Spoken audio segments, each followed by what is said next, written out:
दोस्तों ये कहानी है दो चाइल्डहुड फ्रेंड जो और कास की। दोनों एक दूसरे से बहुत प्यार करते हैं, लेकिन वो एक दूसरे को ये बात कभी नहीं बता पाते। लेकिन फिर कुछ ऐसा होता है कि लड़के की शादी किसी और ही लड़की से हो जाती है। अब देखना ये है कि वो अभी भी एक दूसरे से प्यार करते हैं या नहीं, क्या वो दोनों फिर से मिले या नहीं। मूवी के फर्स्ट सीन में हम शादी का माहौल देखते हैं। हर तरफ खुशियां थी, हर कोई नाच रहा था, मगर हमारी हीरोइन जो वो घर पर बैठी अपने काम में बिजी है। तभी उसके फोन पर एक मैसेज आता है, फारूक की मेहंदी है शनिवार को, मत भूलना। जो पहले ही जा चुकी थी वहाँ पर, इसलिए मॉम याद दिला रही थी उसको। शनिवार आया और मैसेज देखकर जो फटाफट निकल पड़ी शादी वाले लोकेशन पर। वहाँ उसकी मॉम खूब एंजॉय कर रही थी। मॉम ने देखा तो जो को भी एंजॉय करने के लिए कहती है वो। वहाँ जो को फारूक की मॉम आंटी आयशा मिली। दोनों ने एक दूसरे को नमस्ते किया। थोड़ी देर में जो को जाना पड़ा तो फोन आने का बहाना बनाकर वो बाहर से बाहर चली जाती है। वापसी में पेड़ पर बैठे कास को वो देखती है। कास ने जो से ऑटोग्राफ मांगा। दोनों ने ग्रीटिंग एक्सचेंज की। दोनों ने पूछा आखिर तुम यहाँ पर क्या कर रहे हो। एक्चुअल में वो दोनों अच्छे दोस्त थे। कास वहाँ पर सिगरेट पी रहा था। पेड़ पर एक छोटा सा ट्री हाउस भी बना हुआ था। जो ने पूछा क्या तुम्हारे पेरेंट्स को पता है कि तुम यहाँ पर सिगरेट पी रहे हो। कास ने कहा कि उन्हें कोई फर्क नहीं पड़ेगा। फिर उसने बताया कि उसकी शादी होने वाली है। जो ने कांग्रेचुलेट किया उसको। फिर पूछती है कि लड़की कौन है आखिर। कास ने कहा मुझे नहीं पता।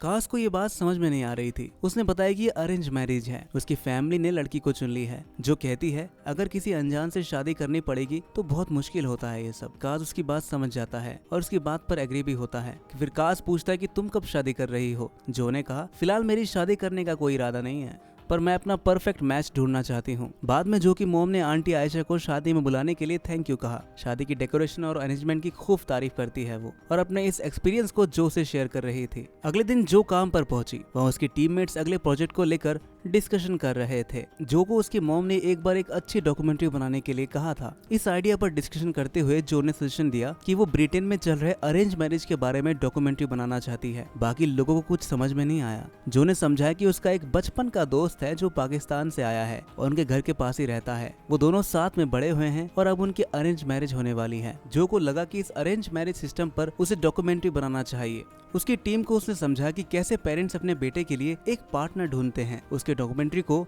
लव कॉन्ट्रैक्टली नाम दिया गया है। उसकी सारी टीम इस आइडिया से बहुत इम्प्रेस थी। अब जो को इस डॉक्यूमेंट्री के लिए कास को मनाना था। उसने कास को फोन किया, लेकिन कास इसके लिए तैयार नहीं था। जो ने उसे मनाने की बहुत कोशिश की। उसने कहा कि सब कुछ पहले की तरह ही होगा। हम इस प्रोसेस में काफी मजे भी करने वाले हैं। बचपन में जिस तरह से वो एक दूसरे के साथ समय बिताते थे, ठीक उसी तरह से समय बिताएंगे। कास धीरे धीरे राजी हो रहा था। एंड में कास ने कहा कि वो दोनों मिलकर टेबल टेनिस खेलने वाले हैं। अगर जो जीती तो वो उसे डॉक्यूमेंट्री बनाने देगा। इसके बाद हम उन दोनों को एक जगह पर टेबल टेनिस खेलते हुए देखते हैं। जो कास को अरेंज मैरिज के साइड इफेक्ट्स के बारे में बताती है तो कास उसके फायदे बताता है।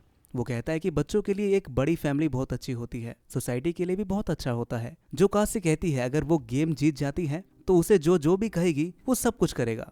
कास मान जाता है और जो जीत जाती है। बाद में कास और जो किसी जगह पर जाते हैं। कास जो से पूछता है कि वो क्या कर रहे हैं। जो कहती है कि वो उससे कुछ सवाल पूछेगी, बस कैमरे में देखकर इसका जवाब देते रहना। वो उसे आजकल की डेटिंग एप्स के बारे में पूछती है। कास सारे जवाब देता है। इसके बाद कैमरामैन कास की मॉम आयशा को शूट करती है। आयशा अपना इंट्रोडक्शन देते हुए कहती है कि वो कल्चरल कंसल्टेंट है। बाद में मिस्टर मॉक का भी इंट्रोडक्शन लिया जाता है। वो काफी मजे में अपना इंट्रोडक्शन देते हैं। वो एक मैच मेकर हैं। वो सब लोगों को अपने बच्चों के लिए अच्छा जीवन साथी ढूंढ कर देते हैं। इन सभी कैरेक्टर को लेकर काज अपने पेरेंट्स से बात करता है। अपने पेरेंट्स की सारी बातों को वो नोट कर लेता है। बाद में घर आकर जो आयशा और उनके हस्बैंड का इंटरव्यू लेती है। दोनों अपने एक्सपीरियंसेस के बारे में बताते हैं। वो बता रहे थे कि उनका मैरिज कितना अच्छा था और उनका अरेंज मैरिज बहुत ही सक्सेसफुल रहा। वो इस कॉन्सेप्ट को समाज के लिए बहुत अच्छा मानते हैं। जो सारी बातें ध्यान से नोट कर रही थी। इसके बाद हम जो को अपने सिस्टर के घर पर देखते हैं। वो अपनी भतीजी के साथ खेल रही थी और बहुत मस्ती कर रही थी। वो अपने सिस्टर को आने वाली डॉक्यूमेंट्री के बारे में बताती है। बाद में बच्चों के साथ अपने कमरे में चली जाती है और उन्हें सिंड्रेला की कहानी सुनाती है। सब लोग फिर से सो जाते हैं। अब आगे हम देखते हैं कि कैसे जो ने अपनी जिंदगी में एक अच्छा लाइफ पार्टनर ढूंढने की बहुत कोशिश की थी, पर फिर भी कोई उसे पसंद नहीं आया। अब वो अकेले ही रहना चाहती थी। इसके बाद अगले सीन में हम मिस्टर मॉक को अपना इंट्रोडक्शन देकर सब लोगों की मीटिंग लेते हुए देखते हैं। इसमें काज भी था। काज अपनी पसंद नापसंद क्या है इसके बारे में सबको बताता है। बाद में काज ने अपने इस मीटिंग के बारे में जो को बताया। जो उससे कहती है कि ये गैम्बलिंग की तरह है बिल्कुल। अगर तुम्हें बाद में पता चला कि तुम दोनों में केमिस्ट्री ही नहीं है तो फिर क्या होगा,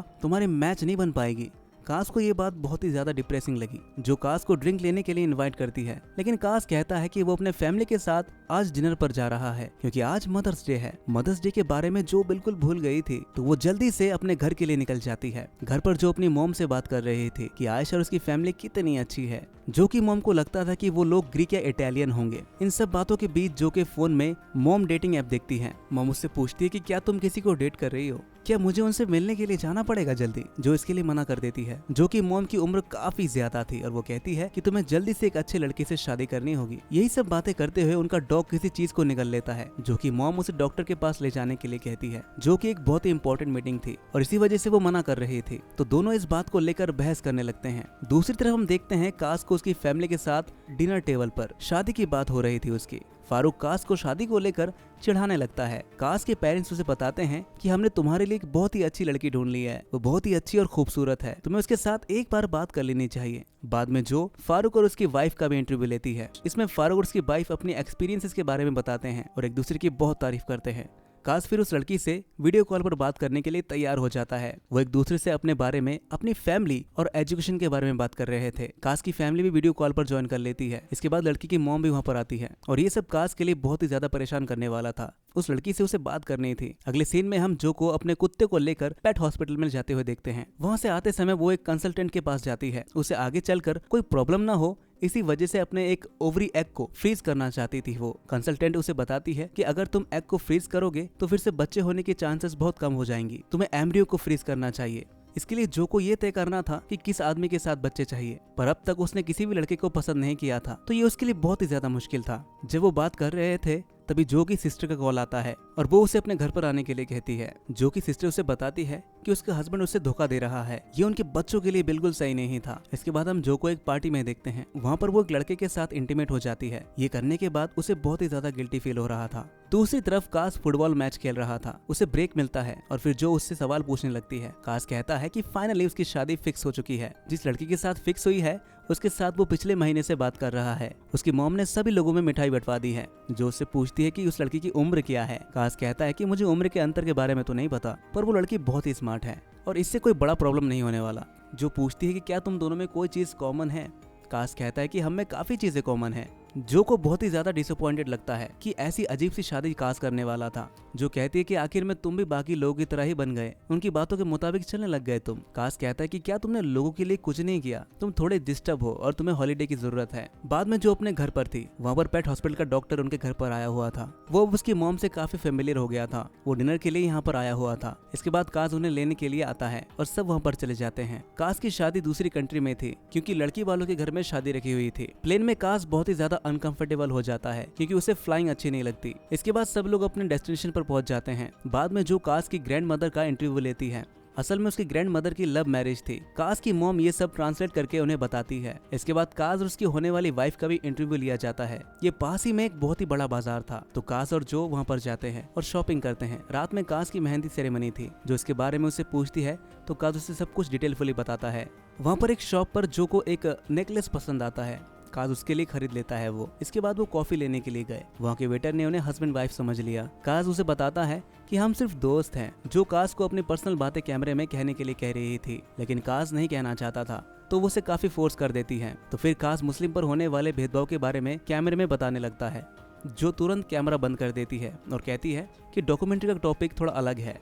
अब रात में मेहंदी का फंक्शन है। वहाँ पर उसकी होने वाली वाइफ मेमोना भी आई हुई थी। वो बेहद ही खूबसूरत लग रही थी। सब रस्में बहुत ही अच्छे से होती हैं, सारे मोमेंट्स को जो अच्छे से कैप्चर कर लेती है। इसके बाद मेमोना काश को अपने दोस्तों से मिलवाती है। सब लोग मिलकर डांस कर रहे थे। मेमोना भी इन सब चीजों को बहुत ही ज्यादा एंजॉय कर रही थी। काश को ये सारी चीजें इतनी ज्यादा पसंद नहीं आती और फिर वो जरा बाहर आ जाता है। जो भी इसके साथ आती है, वो एक जगह पर पहुंचते हैं जहाँ पर सब लोग गाना गा रहे थे। ये एक फोक सॉन्ग था। काश सारी चीजों को जो को इंट्रोड्यूस करवाता है। इसके बाद जब वो घर पर आ रहे थे तो जो उसे कहना चाहती थी कि शादी मत करो। वो उसे प्यार करती थी पर वो कह नहीं पाती। वो घर पहुंचते हैं और दोनों अपने दिल की बात टाइप करते हैं, पर वो कुछ भी सेंड नहीं कर पाते। इसके बाद हम देखते हैं कि जो काश का एक इंटरव्यू लेने वाली है, क्योंकि अब मेमोना और काश की शादी हो चुकी थी। तो दोनों अपने एक्सपीरियंसेस के बारे में बताते हैं। कैमरा बंद करके जो कास को कहती है कि मुझे ये सब ठीक नहीं लग रहा है, तुम सब लोग मिलकर कुछ प्रेटेंड कर रहे हो, मुझे ऐसा लग रहा है, तुम रियल तरीके से बिहेव ही नहीं कर पा रहे हो। इस बात की वजह से दोनों में लड़ाई हो जाती है। इसके बाद हम देखते हैं कि जो की डॉक्यूमेंट्री कंप्लीट हो चुकी थी और सभी लोगों को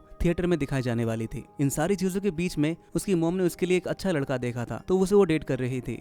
जब सब लोग डॉक्यूमेंट्री देख रहे थे तो जो बाहर चली जाती है, वहाँ पर जिसे वो डेट कर रही थी, वो लड़का आता है। वो लड़का जो उसे कहता है कि तुम मेरे लिए एक ड्रीम गर्ल की तरह हो। जब मैं छोटा था तब तुम्हारी जैसी लड़की के साथ मैं शादी करना चाहता था। तुम मेरे लिए फर्स्ट प्रायोरिटी हो, पर मैं हमेशा तुम्हारे लिए बी प्लान रहूंगा। मैं तुम्हारा बी प्लान बनकर नहीं रहना चाहता।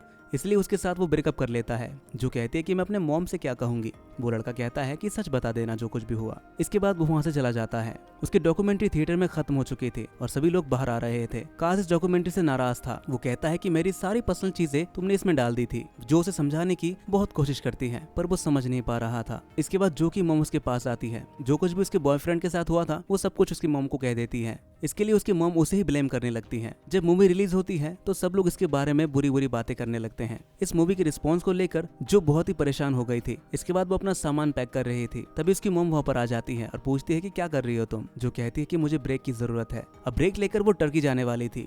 इसी के बारे में जब वो बात कर रही थी तब उसे काश का मैसेज आता है। काश ने उसे एक वीडियो भेजा था। उससे ये पता चलता है कि काश तो मेमोना से प्यार करता है, पर मेमोना उससे प्यार नहीं करती। वो किसी और को चाहती थी और ये शादी उसने प्रेशर में की थी।